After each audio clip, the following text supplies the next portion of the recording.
À Rome, le nouveau chef de l'Église catholique a fait ses premiers pas. Le pape Léon XIV, dont les prises de position sont évidemment très attendues. Le Vatican a aussi diffusé des images inédites de la fin du conclave. Et alors que le destin de Robert Francis Prévost vient de basculer, vous allez entendre que contrairement à tous les experts qui ne l'avaient pas placé dans les favoris, ces deux frères, eux, ne sont pas vraiment surpris. Quentin Fichet et Joséphine de Franqueville. Première homélie ce matin et premier message politique pour Léon XIV. Aujourd'hui encore, nombreux sont les contextes où la foi chrétienne est considérée comme absurde. On lui préfère d'autres certitudes, comme la technologie, l'argent, le succès, le pouvoir, le plaisir. Dans cette même chapelle Sixtine hier, images inédites dans l'histoire. La sortie du conclave n'avait jamais été filmée. Entrée cardinale, Robert Francis Prévost en ressort pape, acclamé par les siens. Sa vie vient de basculer. Que la paix soit avec vous tous. L'habit fait le pape, et il décide donc d'arborer cette pèlerine rouge, un attribut pontifical traditionnel.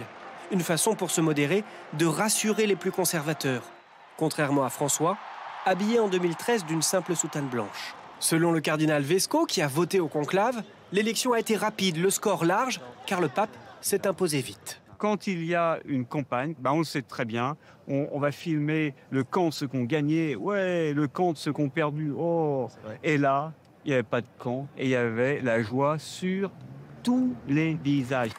Des fidèles attendent le souverain pontife à la sortie de sa voiture. Il signe alors son premier autographe en tant que Léon XIV, non sans humour. Tu veux ma nouvelle signature? L'ancienne ne sert plus à rien.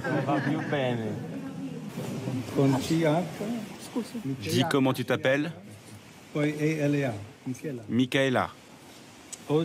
Et aujourd'hui, on est le... Le Saint-Père n'a eu que peu de temps pour lui.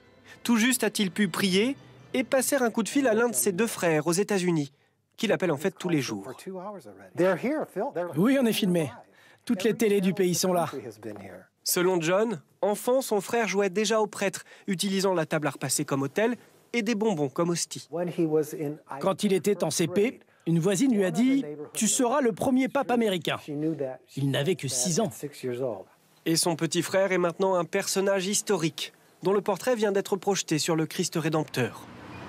Léon XIV, 267e pape, surplombe désormais Rio de Janeiro. Alors revenons maintenant au style que Léon XIV va imprimer à son pontificat. On l'a entendu à l'instant, fustigeant l'argent et le pouvoir. Une déclaration dans la lignée de son parcours. Lui qui a passé plus de 20 ans dans une petite ville du Pérou. Le choix de son nom en fait aussi déjà ce qu'on appelle un pape social. Pierre Corieux, Sophie Chevalreau et Quentin Danjou. Devenir pape ne s'improvise pas. Et cela commence par un premier choix très symbolique, celui de son nom. Léon XIV, une référence à Léon XIII, un pape de la fin du XIXe siècle, le pape des ouvriers. Le nouveau souverain pontife est un homme discret, si discret qu'aujourd'hui, beaucoup découvrent son visage. Vous le connaissez un peu? Non. Je l'ai découvert hier soir à la télévision. Ça a l'air d'être une bonne personne. Les Américains sont sympathiques, non? Un homme d'église, toujours proche des plus modestes. Né à Chicago, il a grandi dans ce quartier populaire.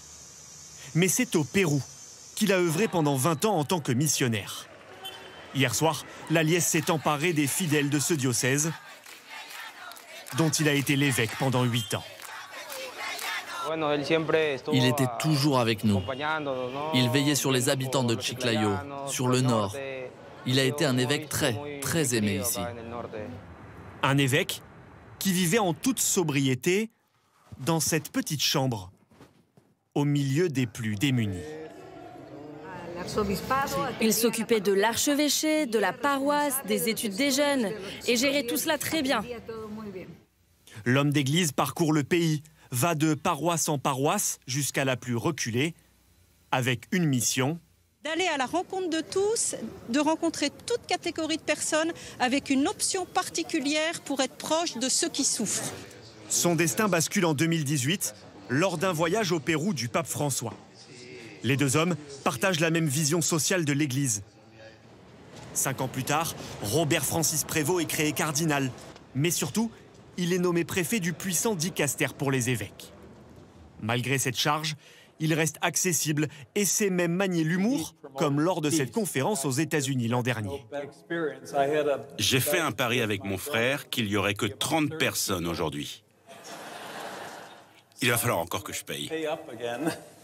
Discret, mais qui n'hésite pas à prendre la parole pour défendre ses convictions, notamment lorsqu'il s'oppose au vice-président américain au sujet des migrants. J.D. Vance a tort, Jésus ne nous demande pas de classer notre amour pour les autres. Et ce matin, le pape a eu les honneurs de la une du prestigieux magazine Time. Léon XIV, premier pape américain, même s'il avait aussi la nationalité péruvienne. Plusieurs pays revendiquent un lien particulier avec le nouveau chef de l'Église qui parle 6 langues. Et à y regarder de plus près, il pourrait aussi être un peu français. Delphine Zilbon et Christophe Abel ont mené l'enquête jusqu'en Normandie. Regardez. Depuis hier, les généalogistes de toute la France s'emballent, et nous aussi. Le pape a des racines françaises. Première excellente nouvelle, sa grand-mère paternelle, Suzanne Fontaine, est née au Havre. Le pape est donc à un quart français. Français en grande partie de Normandie. Partons en direction de Saint-Pierre-sur-Dive, 3200 habitants. Ici serait né l'arrière-grand-père du pape. Ah, je ne savais pas. Bah, dites donc, c'est quelque chose. Hein. Monsieur le maire a eu la même information que nous. Et voici ce que ses équipes lui ont apporté cet après-midi à 14 h. Alors ça, c'est l'acte de naissance. Il faut arriver à lire, parce que c'était écrit à la main à l'époque. Ernest Auguste. Voilà, c'est les prénoms. Et le nom de famille, c'est Fontaine, voilà. Ernest Auguste Fontaine, arrière-grand-père paternel du pape, est né le 6 septembre 1857 à Saint-Pierre-sur-Dive. De quoi alimenter des rêves un peu fous. Je ne pense pas que le pape puisse venir à Saint-Pierre-sur-Dive, mais la basilique à Lisieux, elle n'est pas très loin. Il peut très bien s'y approcher aussi. Mais d'où vient ce nom si français, Prévost? Pour l'instant, on ne sait pas. Mais ce passionné de généalogie nous l'assure, les recherches ne font que commencer. Nous le saurons bientôt et bien plus encore. On entend déjà qu'il aurait des cousins célèbres en France, comme Catherine Deneuve, comme Albert Camus, comme l'ancien maire de Marseille, Jean-Claude Gaudin. Et je pense qu'on n'est pas au bout de nos surprises et qu'on va encore avoir de belles découvertes dans les jours qui viennent. Des cousins très très éloignés, mais tout de même. Enfin, une question, le pape parle-t-il notre langue? Nous avons dépêché les fins limiers du service documentation de TF1, trouver des vidéos où on l'entendrait parler français. Alors, vous avez trouvé? Rien. Une confirmation nous est finalement arrivée de Rome, d'un journaliste au journal La Croix. Il parle le français un petit peu, il lit le français. On sait que par exemple ici à Rome, il recevait La Croix tous les jours, il le lisait. Quelle fierté! Ouais. Et la plus grande, des fiertés serait peut-être qu'il vienne nous rendre visite en France. Là-dessus, aucune information, si ce n'est qu'il est déjà venu à Paris et qu'il a beaucoup aimé.